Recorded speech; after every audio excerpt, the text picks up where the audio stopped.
So in order to observe transformational leadership, what I want to look at is maybe perhaps the best well-known historical figure in the history of the world, and that is Jesus Christ, as a pinnacle example of what transformational leadership can look like. I think that Jesus is the perfect example of this in the way he interacted specifically with his disciples and the people that he was close to.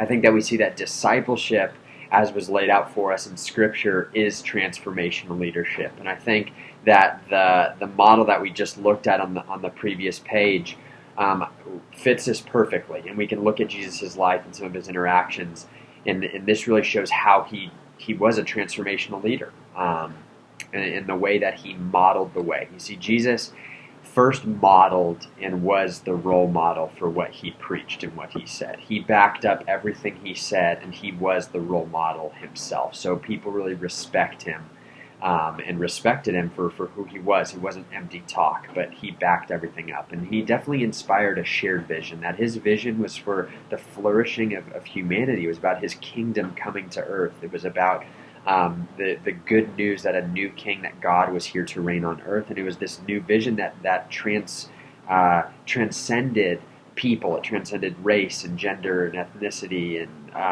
age and all of it. And it was this vision for what it could mean to live a life in God's kingdom. Then we see Jesus not afraid to challenge the process. In fact, he's challenging all sorts of the processes, especially when it comes to the religious institutions of the day.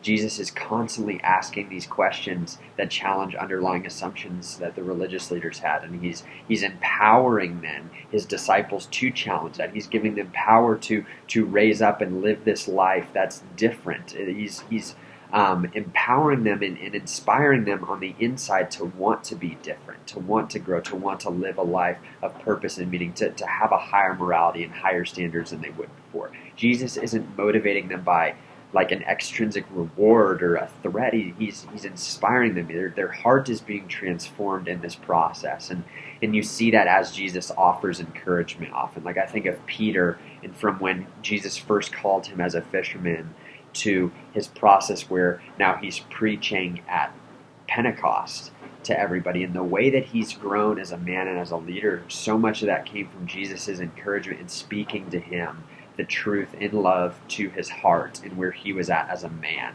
not about external things, but about what was going on inside of him. So because of that, I think Jesus offers us a great example of transformational leadership.